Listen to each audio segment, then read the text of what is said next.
Hi అండి, good morning. Welcome back to our channel మీతో మీ శైలు.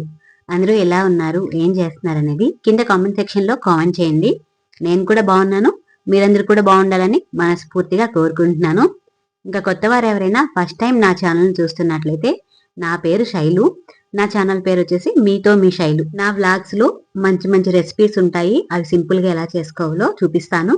అలాగే నేను చేసుకునే పనులు, కొన్ని టిప్స్ అయితే నేను మీతో షేర్ చేసుకుంటాను. ఎవరికైనా సరే నా వీడియోస్ కనుక నచ్చితే లైక్ చేసి షేర్ చేసి నా ఛానల్ అయితే సబ్స్క్రైబ్ చేసుకోండి.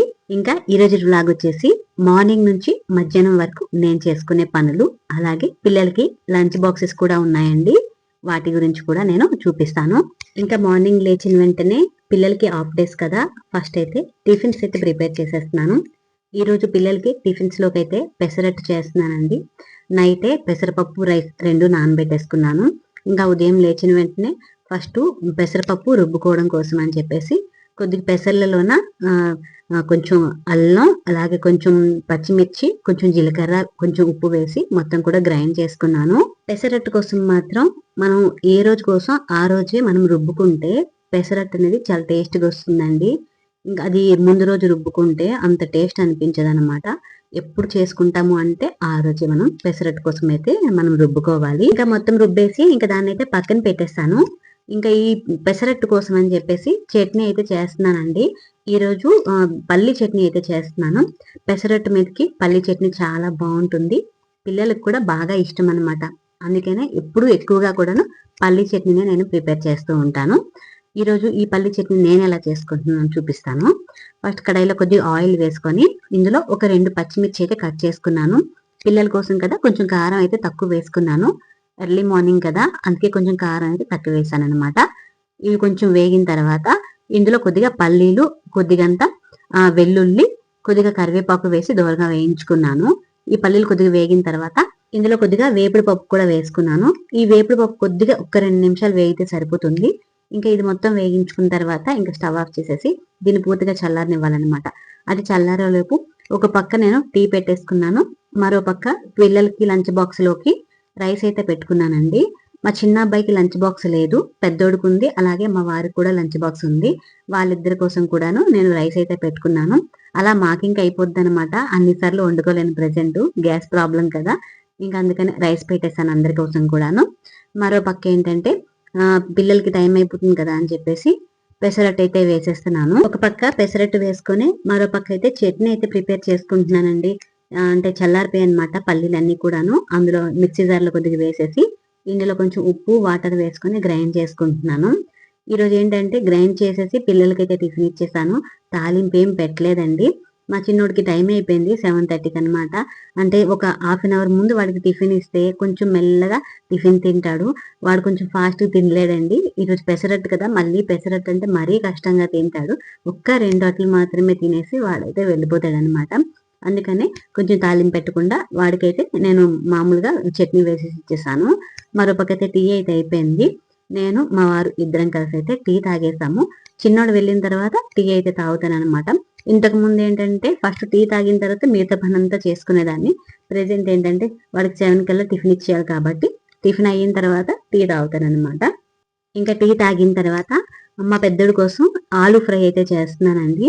మా చిన్నోడి కోసం మాత్రం టిఫిన్ బాక్స్ ఏం లేదని చెప్పాను కదా, పెద్దోడికి లంచ్ బాక్స్ ఉందని చెప్పేసి వాడి కోసం ఆలు ఫ్రై చేస్తున్నాను. అది కూడా కొద్దిగా చేస్తున్నాను, 2 బంగాళదుంపలు ఉంటే దాంతో చేసేస్తున్నాను అనమాట. ఈరోజు లంచ్ బాక్స్ లోకి వంకాయ ఫ్రై చేస్తున్నాను. పిల్లలు అది తినరని చెప్పేసి వాడి కోసం మాత్రం ఆలు ఫ్రై చేస్తున్నాను. అందులో కూడా ఆనియన్స్ ఏమి వేయకుండా చేస్తే వాడికి ఇష్టం అనమాట. అందుకనే ఆలు ఫ్రై అనేది అలా చేస్తున్నాను. ఇంక ఇక్కడైతే ఆలు ఫ్రై అయిపోయిన తర్వాత పిల్లలకి ఏంటంటే లంచ్ బాక్స్ అయితే కట్టేస్తున్నాను. మా పెద్దోడికి, చిన్నోడికి ఇద్దరికి కూడాను రైస్ లోనే అంటే పప్పు, కూర అన్ని కలిపేసి పెట్టేసేయాలి. సపరేట్ గా పెడతానంటే వద్దంటారు, అందుకని మొత్తం కూడాను కలిపేసి అయితే పెట్టేస్తాను నేను. సపరేట్ గా పెడితే ఏంటంటే కలుపుకోవడానికి కొంచెం ఇబ్బంది అవుతుందంట, అందుకనే మొత్తం కలిపేసే పెట్టేయమంటారు. అలానే తినేస్తారులేండి. అంటే దాంట్లో వేసేటప్పుడు ఆనియన్స్ అన్ని కూడా తీసి పక్కన పెట్టేసి వేస్తే వాళ్ళు చక్కగా తినేస్తారనమాట. ఇంక ఇక్కడ పెద్దోడికి లంచ్ బాక్స్ అయితే కట్టేశాను. మరో పక్క స్నాక్స్ కోసం అయితే ఈరోజు నిన్న మార్కెట్కి వెళ్ళానండి, చెప్పాను కదా. పళ్ళు కూడా తెచ్చుకున్నాను అనమాట. అయితే ఈరోజు ద్రాక్ష ఉన్నాయని చెప్పేసి గ్రేప్స్ అయితే పెట్టేశాను పెద్దోడికి. చిన్నోడికి మాత్రం గ్రేప్స్ ఇవ్వడం మర్చిపోయానండి. పాపం స్నాక్స్ ఏం తింటాడో ఆకలి అయిపోతాడు అనమాట, మర్చిపోయాను, గుర్తులేదు. పెద్దోడికి మాత్రం గుర్తుండి ఇంకా స్నాక్స్ అయితే పెట్టేశాను వాడికి. ఇంకా లంచ్ బాక్స్ అయితే అయిపోయింది. ఇంకా మా పెద్దోడికి ఇచ్చేస్తే వాడైతే టైంకి వెళ్ళిపోతాడు. మా పెద్దోడికి అయితే మాత్రం 8:30కి స్కూల్ అనమాట, చిన్నోడికి మాత్రం 7:30కి. ఇద్దరికి వేరే వేరే స్కూల్ కాబట్టి టైమింగ్స్ కూడా వేరనమాట. ఒకటికి 7:30, ఒకటికి 8:30 అనమాట. ఇంకా పిల్లలు వెళ్ళిపోయిన తర్వాత నాకు మా వారికి లంచ్ బాక్స్ అయితే అప్పుడు ప్రిపేర్ చేస్తాను. రైస్ అయితే ముందే పెట్టేశాను. ఈరోజు రసం అయితే చేశాను కలుపుకోవడానికి మాత్రం. కూర మాత్రం సపరేట్ అనమాట. వాళ్ళకి ఆలు ఫ్రై చేశాను, మాకైతే వంకాయ ఫ్రై చేస్తున్నాను. ఈ వంకాయ ఫ్రైని మాత్రం నేను ఇన్స్టాలో చూసి చేశానండి, చాలా బాగుంది, ఒకసారి ట్రై చేయండి. దీన్ని ఎలా చేసుకోవాలో ఫస్ట్ అయితే చెప్పేస్తాను. ముందైతే ఎండుమిరపకాయలను కొంచెం వాటర్ వేసి ఒక 10 నిమిషాల ముందే నానబెట్టుకోవాలన్నమాట. ఇప్పుడు ఒక మిక్సీ జార్లో కొద్దిగా ఎండుమిరపకాయలు, వెల్లుల్లి, ఉప్పు, కారం, కొద్దిగా పసుపు కూడా వేసుకోండి. తర్వాత కొద్దిగా వాటర్ వేసి మొత్తం కూడా పేస్ట్ లాగా గ్రైండ్ చేసుకోవాలి. ఇంకా గ్రైండ్ చేసుకున్న తర్వాత ఇప్పుడు దాన్ని పక్కన పెట్టేసి, ఇప్పుడు వంకాయలు ఉన్నాయి కదా, వంకాయలు ఏంటంటే పొడుగ్గా కట్ చేసుకోవాలి, కొద్దిగా సన్నంగా కట్ చేసుకోండి. కట్ చేసుకున్న తర్వాత ఇలా ఘాట్లు అయితే పెట్టుకోవాలండి. వీడియోలో చూపిస్తున్నట్లు ఈ విధంగా రెండు పక్కల కూడా ఘాట్లు అయితే పెట్టుకోవాలి. ఇలా ఘాట్లు పెట్టుకున్న తర్వాత మనం గ్రైండ్ చేసుకున్నాం కదా ఆ మిర్చి పేస్ట్ ని దీనిపై కొద్దిగా వేసుకొని మొత్తం కూడా స్ప్రెడ్ చేసుకోవాలి. లోపల వరకు వెళ్ళేలాగా మొత్తం కూడా రాసుకోవాలి. ఇలా రాసిన తర్వాత, అంటే దీన్ని ఒక పక్కే రాసుకోవాలన్నమాట. ఇలా రాసిన తర్వాత దీన్ని ఏంటంటే పెనం మీద కొంచెం ఆయిల్ వేసుకొని, ఆయిల్ అనేది కొద్దిగా వేడైన తర్వాత ఈ వంకాయ ముక్కల్ని మనం ఏ పక్క అయితే ఈ మిర్చి పేస్ట్ రాసామో ఆ పక్కకి కొంచెం పెట్టేసుకొని లో ఫ్లేమ్ లో పెట్టి బాగా వేయించుకోవాలండి. దీన్ని పెట్టుకున్న తర్వాత మరో పక్కకి మనం మిర్చి పేస్ట్ ని రాసేసుకోవాలి. ఇలా మొత్తం రాసుకున్న తర్వాత ఇంకా దీనిపై మూత పెట్టేసి లో ఫ్లేమ్ లో కొంచెం బాగా వేయించుకోవాలన్నమాట. అప్పుడప్పుడు దీన్ని మూత తీసుకుంటూ చెక్ చేసుకోవాలి, కింద మాడిపోకుండా కూడా వేయించుకోవాలన్నమాట. ఇలా ఒక పక్క వేగిన తర్వాత మరో పక్కకి దీన్ని టర్న్ చేసుకొని మళ్ళీ కూడా మూత పెట్టేసి మళ్ళీ లో ఫ్లేమ్ లో మరొక 5 నిమిషాలు దీన్ని వేయించుకోవాలి. ఇలా మొత్తం కూడాను వంకాయ అనేది బాగా వేగినంత వరకు లో ఫ్లేమ్ లో పెట్టే వేయించుకోవాలి. చూసారు కదా వంకాయ అనేది ఎంత చక్కగా వేగిపోయిందో, చాలా బాగుందండి కూర అయితే మాత్రం. మా వారికి ఇచ్చానమాట క్యారేజ్ కట్టేసి, చాలా బాగా నచ్చింది అని చెప్పారు. మా వారితో పాటు వాళ్ళ ఫ్రెండ్స్ కూడా తిన్నారండి, చాలా బాగుంది అని చెప్పారు. ఒకసారి ట్రై చేయండి, నేను కూడా తిన్నా, చాలా బాగుంది. ఇంకా వంకాయ ఫ్రై అయిపోయిన వెంటనే మా వారికి ఏంటంటే ఈరోజు అదే ఆనియన్ పెసరెట్ అయితే చేస్తున్నాను. పిల్లలకి నార్మల్ పెసరెట్ చేస్తాను, వాళ్ళకి ఆనియన్స్ వేస్తే నచ్చదు. అందుకనే మా వారికి నాకు మాత్రం ఆనియన్ పెసరెట్ అయితే చేశాను. ఇంకా అతనికి ఇంకా ఇచ్చేసి అతనైతే కాలేజ్కి అయితే వెళ్ళిపోయారు క్యారేజ్ పట్టుకొని. తర్వాత మొత్తం కూడా క్లీన్ చేసుకొని దీపాలన్నీ పెట్టేసుకున్నానండి. ఇంకా పెట్టుకున్న తర్వాత ముందు రోజు కూరగాయలు తెచ్చుకున్నాను కదా, ఇంకా వాటన్నిటిని కూడా సర్దుకుంటున్నాను. ముందు రోజు ఏంటంటే మార్కెట్ కి వెళ్ళి వచ్చినప్పటికే 9 అయిపోయింది.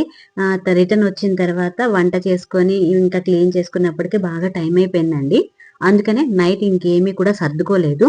ఇంకా పిల్లలు వెళ్ళిన తర్వాత అన్ని పనులు అయిపోయిన తర్వాత ఇప్పుడైతే నేను కూరగాయలన్నీ కూడా సర్దుకుంటున్నాను. ఇక్కడ మాకేంటంటే మాకు ఆల్రెడీ కూరగాయలన్నిటిని కూడా సపరేట్ గా కవర్ లో కట్టి ఇచ్చేస్తారండి.